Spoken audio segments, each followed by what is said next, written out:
हे सगळं गवत मम्मी दुसऱ्यांच्या इथं जाऊन म्हणजे बांधावरचं जाऊन आणलेले ते घरापर्यंत बोलवायला आल्या होत्या का घेऊन जा गवत खूप मोठे झाले तुमच्या शेळ्या खातील.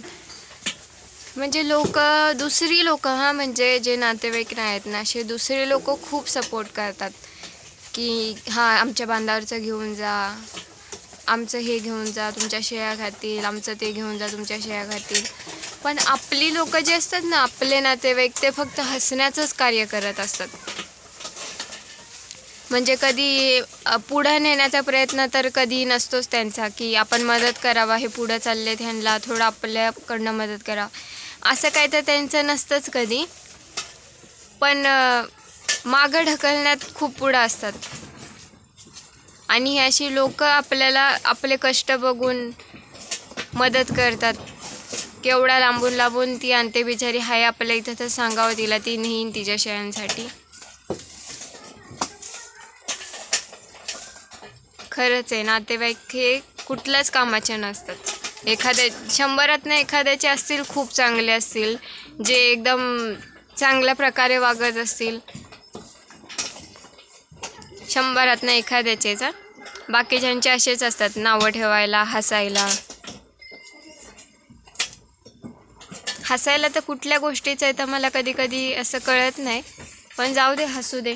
असं काय असतं ना मित्रांनो, वेळ वाईट असली ना की म्हणजे हसणाऱ्यांना खूप असं मजा वाटते हसायला.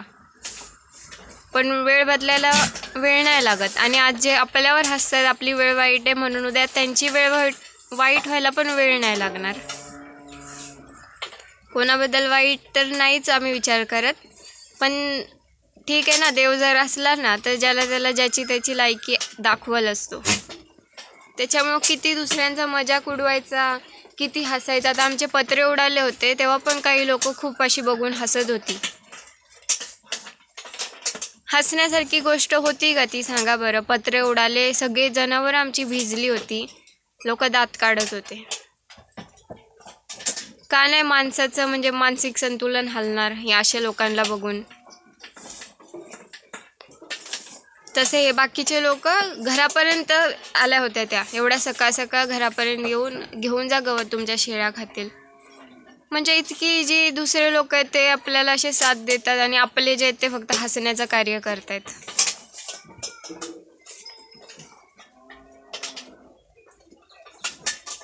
काय ते निंदकाचे घर असावे शेजारी, कशाला पाहिजेत हे असले निंदक.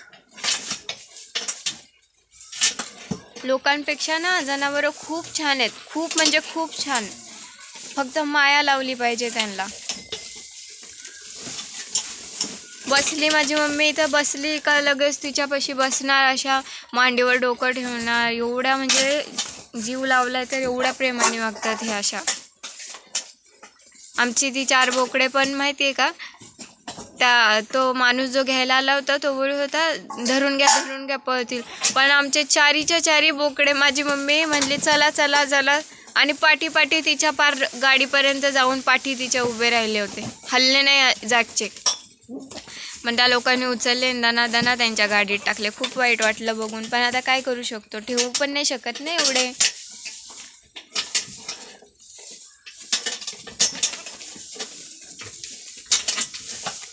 ही तर खूप आगाव आहे. हिला मी असं तिच्या दुधाला हात लावला ना की मला अशी मारती आणि मम्मीने हात लावला का मग नाही मारत, लावून देते हात. काय हे खा ना,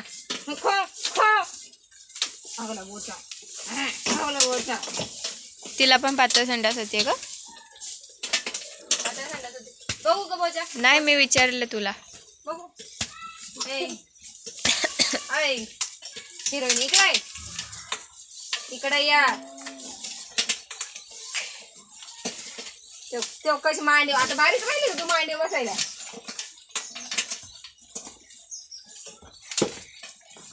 खरंच आहे ना मित्रांनो, जनावर शेळ्या म्हणा कुत्री म्हणा, आमचा सोन्या कुत्रा आहे ना आमचा, तो सुद्धा इतका हुशार आहे. सोन्या घरात चल, तो सगळ्यात जास्त ना माझ्या भावाला घाबरतो, कारण त्यांनीच आणलेला आहे, तो मालक आहे त्याचा. सगळ्यात जास्त त्याला आणि त्याच्यानंतर मम्मीला. का तर मम्मी त्याला एक तर खायला देते आणि दुसरा त्याने काय केलं का मम्मीच त्याला फटकून सांगते हे चुकीचं आहे, असं करू नको. त्याचे केस खूप गळत आहेत. त्याला आम्ही इंजेक्शन दिलं, त्याला त्या गोळ्या दिल्या होत्या डॉक्टरनी, हे जे सरकारी दवाखान्यातनंच गोळ्या पण दिल्या होत्या ज्या दुधात मिक्स करून द्यायच्या होत्या, तरी त्याचे केसच खूप गळतात. आणि सोन्याचं कसं आहे माहिती आहे का, आमच्या आता जर संध्याकाळी मम्मीने भाकर केली आहे, आता ज्वारीची भाकर केली आहे आणि सगळ्यांच्या ताटात ज्वारीची भाकर आहे आणि त्याला जर चपाती दिली तर तो खाणारच नाही. त्याला मग ज्वारीचीच भाकर पाहिजे. सगळ्यांच्या ताटात जर बाजरीची भाकर आहे आणि त्याला जर ज्वारीची भाकर किंवा चपाती दिली तो खाणारच नाही. आता काल रात्री सकाळच्या चपात्या होत्या, 3 चपात्या होत्या सकाळच्या, आणि मम्मीने रात्री डाळ भात आणि चटणी बनवली होती. तर सगळ्यांच्या ताटात डाळ भात होता आणि त्याला चपाती दिली तर त्यांनी ती चपाती अशी म्हणजे वास घेतला फक्त आणि तोंड फिरून असं बघायला लागला. इतकं आमचा सोन्या आगाव आहे. मग त्याला जवळ डाळ भात नाही दिला ना त्यावर त्यांनी चपाती नाही खाल्ली. म्हणजे इतके हुशार आहेत आणि इतके आगाऊ पण आहेत ना खरंच. म्हणजे जे आपण जे खातोय ना तेच त्याला पाहिजे, तेव्हाच तो जेवणार, नाही तर तो जेवणार नाही.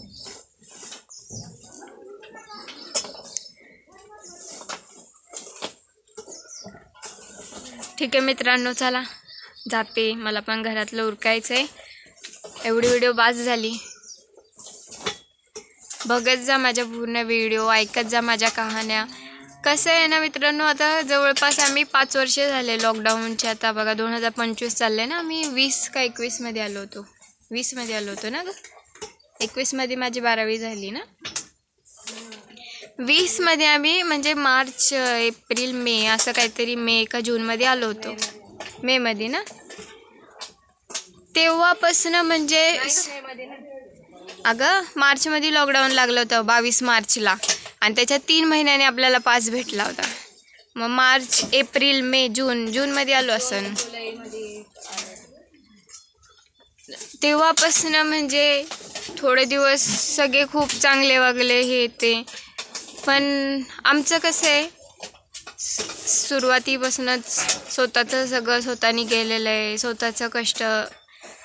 माझी मम्मी ब्लाऊज शिवायची, मी हुकं ब्लाऊज आणला, साड्या पिको फॉल.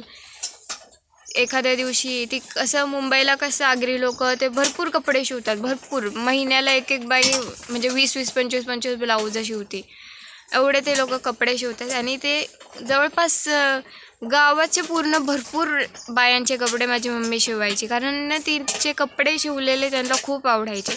जसं सांगाल ना तसेच ती शिवायची. ती ड्रेससुद्धा माझे ना, मी बोलते मम्मी मला असाच ड्रेस पाहिजे, ती तसाच्या तसा ड्रेस शिवते. त्याच्यामुळे तिच्याकडे खूप अशी गर्दी असायची. मग ते जेव्हा एकसाथ सगळं द्यायचं आहे, सगळ्यांच्या सेम साड्या आहेत, मग त्या साड्या एकसाथ द्यायच्यात. लई लोड पडला का मग माझे पप्पा संध्याकाळी कामावून आल्याच्या नंतर त्या मी ज्या साड्या मशीनीवर पिको किंवा फॉल लावलेल्या त्यांना हात शिलाई करायची सगळं. भाऊ माझा म्हणजे हुकं लावून बघ हे कर, म्हणजे आम्ही सगळ्यांनीच, आम्हाला सुरुवातीपासूनच आमच्या आईवडिलांची परिस्थिती काय आहे ते समजते. आम्ही जास्त हट्ट पण नाही केला कधी का हेच पाहिजे तेच पाहिजे, समजूनच चाललो, त्यांना मदत करतो. आता पण असं वाटतं एवढं आपलं शिक्षण झाले 3 वर्षाचं आणि आपण घरात बसून काय करायचे. कुठं पण जॉब केला, थोडेफार घरात पैसे दिले तर तेवढेच त्यांना हातभार होईल ना. म्हणजे एवढं तर आम्हाला आमचं समजतंय, आमचं आईबाप कसे आहेत कसे नाही. लोकांनी काय बोलायची गरज आहे. आता तुम्ही सांगा, बोरिंग मारली आहे, काहीतरी विचार करूनच एवढं त्यांनी 1.5 लाख रुपये गुंतवले ना तिथं. का कोणी मूर्ख आहे का एवढे पैसे लावायला? तुम्ही सांगा बरं, कोणी मूर्ख असेल का एवढे पैसे लावायला? 5 मिनिट तिने बोरिंग पहिली ते विहिरीवरचे चालू केली तर तिला इतकं काय काय ऐकायला भेटलं. आणि ती गवत आमचं 3-4 वर्ष जवळपास हे बाजूच्यांचं घराचं काम चालले, 1-2 वर्ष जवळपास त्यांच्या ह्यानी ते सिमेंट पडणार ते तसं गवत शेळ्या खात पण नव्हत्या. प्लस पाणी नाही, फक्त पावसाळ्याचे जर 2-3 महिनेच गवत उगवलं आणि बाकीच्या दिवशी जर म्हणजे बाकीचे 6 महिने 8 महिने काय गवतच नसलं हिरवं, ती काय लोकांच्या इथं जाऊन किती दिवस आणणार? लोकांच्या इथं तरी कसं हिरवगार असणार सांगा बरं. म्हणजे तिने काहीतरी नियोजन करूनच टाकली असणार ना, एवढे तिने पैसे गुंतवले. काय गरज होती एका वावरासाठी नाही काय. अरे तुम्हाला तुमच्याकडे मागितले का पैसे? तुम्हाला बोललो का आम्ही द्या? गरज काय दुसऱ्याच्याबद्दल कमेंट पास करायची? आपलं बघा ना.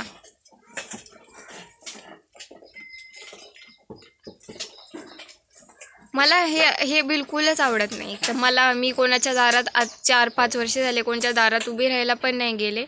पण हे जे बळणी लोक उकळ्या करतात ना, हे मला बिलकुल नाही आवडत. आणि ते असं नाही ना की आम्हाला सांगायला येतात की तुमच्याबद्दल असं आम्ही बाजूनी जातोय आणि असं यांच्या पुढं साईडला गप्पा चाललेल्या असतात. वर असं पण बोलतात ऐकते ती. म्हणजे काय मूर्ख समजतात का हे आम्हाला?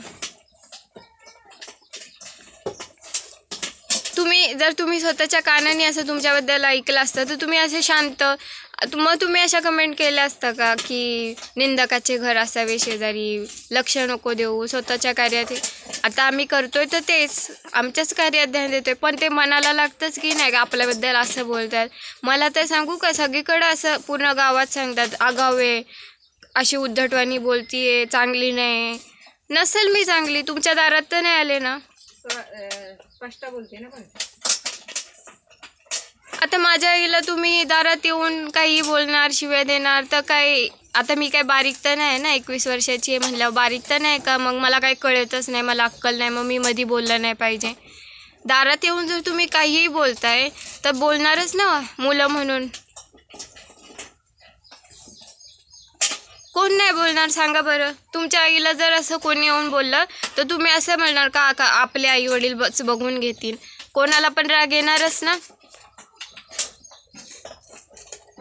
त्याच्यासाठी एवढं म्हणजे हे करतात. यांचा आम्ही जो त्रास सहन करतो, व्यवहार कळत नाही, उद्धट आहे आणि काय बोलतात, काय टोमणे देतात असं 4 माणसात गेल्यावर. ठीक आहे भाई, आता तुमचे दिवस आहे, तुम्ही द्या टोमणे, पण बरोबर काय चूक काय ते तर बघा ना.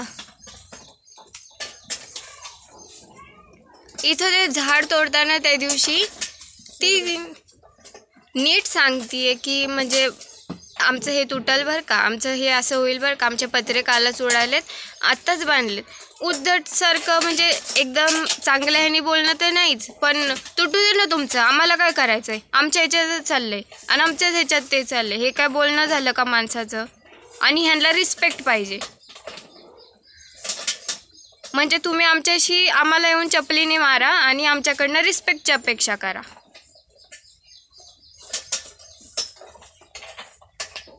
आणि आम्ही मूर्खासारखं तुमच्या पाया पडतो. हे गावच्या लोकांना पाहिजे असतं.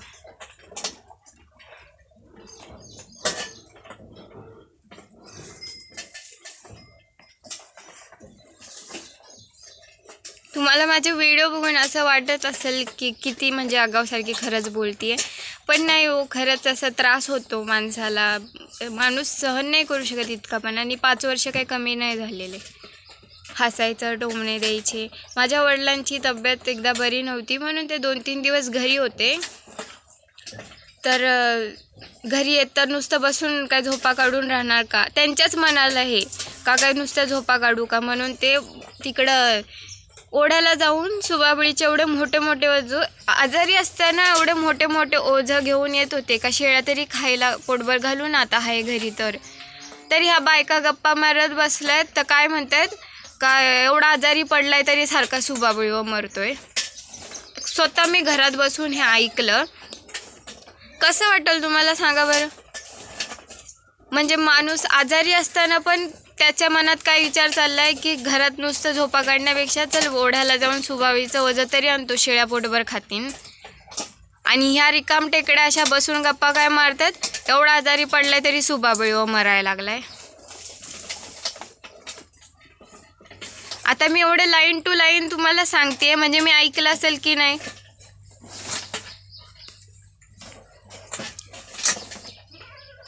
आणि वर मग बोलायचं पोरं अशी बोलतात, पोरं तशी बोलतात. वागा ना आधी नीट.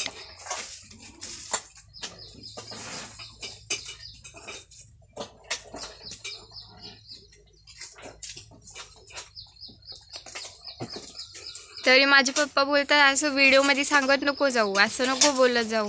का नाही सांगायचं? मी काय कोणाचं नाव घेते का? आणि ज्याला झोंबत असेल त्यांनी तसं नाही वागावं, नाही बोलावं माझ्याबद्दल. मी कशाला व्हिडिओत सांगाल मग? मला जर ऐकायलाच नाही आलं तर मी कशाला बोलाल व्हिडिओमध्ये?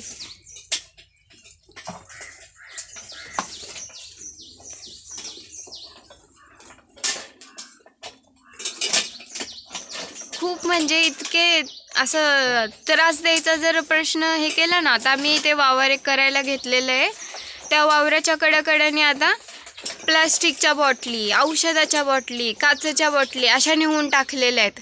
त्या दिवशी मी तुम्हाला व्हिडिओत दाखवलं होतं बघा, हे वावर आता आम्ही करतोय, पप्पा साफ करतायत. म्हणजे ते आम्ही काय मूर्ख आहे का साफ करायला? आणि हे लोक खूप चांगले देवता लोक आहेत हे लोक, मग ते तिथं जाऊन कचरा टाकतायत. मग आता ते आम्ही साफ करायचं. त्या काचा माझी मम्मी जाणार तिथं काम करणार, तेव्हा तिच्या पायात भरणार. म्हणजे लोकांची नीचता किती लेवलपर्यंत आहे बघितलं का तुम्ही? हे आमचं वावर होतं, इथं पण पहिलं तेच होतं. खूप मम्मीने साफ केलं, अजून पण कधी कधी आता मुरम टाकलाय म्हणून पहिलं ते कधी कधी अशा काचावर यायच्या. ह्या शेळ्यांच्या पण बऱ्याच वेळा पायांना लागलेल्या आहेत काचा. इथं तेवढं साफ केलंय. आता ते वावर फक्त आम्ही करतोय ना, म्हणून तिथं आता ते तसा प्रकार चाललेला आहे. इतक्या लेवलपर्यंत लोक त्रास देतात. काय भेटतं हे करून? म्हणजे आता देवाला माहीत काय भेटतं, देव काय देतो त्यांना, काय आनंद देतो देव, देवालाच माहीत. आता पण करतायत लोक, अशा प्रकारे वागतायत. मला तर हे कळत नाही, देव मला कसं सुचवत नाही देव असं लोकांच्या उकळ्या करायचं, असं चालता चालता लोकांच्या इथं घाण टाकायची. हे मला सुचत का नाही? असं बाहेर जाऊन असं लोकांच्या दारात जाऊन लोकांबद्दल बोलायचं.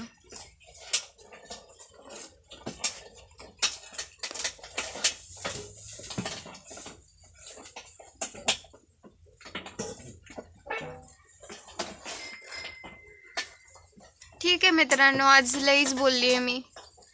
मन लय मोकळं केलेलं आहे. मन मोकळं तर होतच नाही, ते असं आतल्यात की आपल्याबद्दल असं का विचार करता.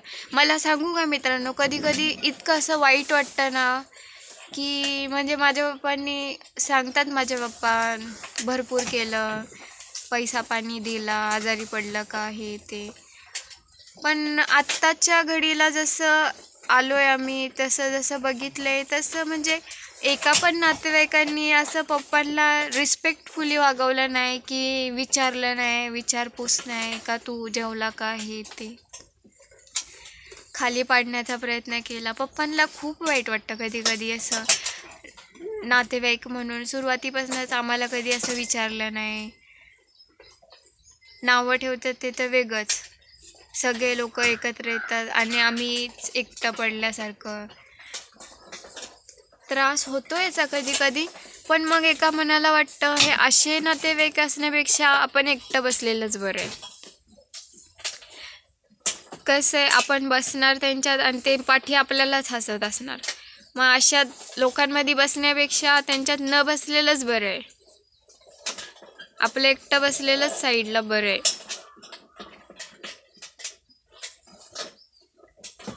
त्याच्यामुळं ते जास्त त्रास करून नाही घेत आता तसं. पण आता स्वतःचं करिअर बनवण्याचं टेन्शन जास्त असतं.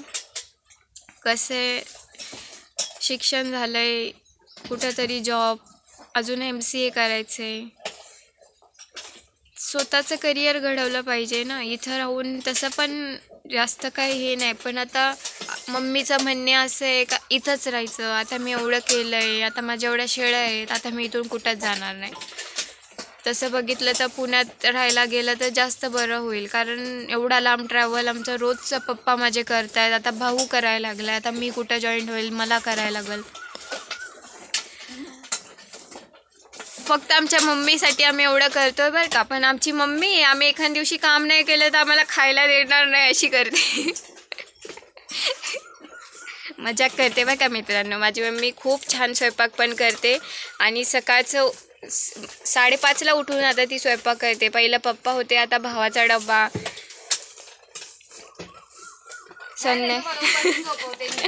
संध्याकाळी परत संध्याकाळचं स्वयंपाक. मजाक केला ग मम्मी. ए तुम्हाला एवढं मी उरा पोटावर एवढं वजन आणले बघ. खरंच आमच्या शेळ्या सुद्धा कधी उपाशी झोपत नाही मित्रांनो. माझ्या मम्मीची तब्येत बरी नसली तरी माझी मम्मी जाते एवढं घेऊन येते त्यांना. कधीच असं नाही का उपाशी तापाशी आहेत आमच्या शेळ्या. माझं दुःख आहे मग झोपले असं पण नसतं कधी. ठीक आहे मित्रांनो, ही व्हिडिओ खूपच मोठी झाली पण मी अपेक्षा करते तुम्ही बघितली असं शेवटपर्यंत, ऐकले असतील माझी गारांनी. चांगल्या कमेंट करा, अजून पण प्रोत्साहन होईल अशाच कमेंट करा. धन्यवाद.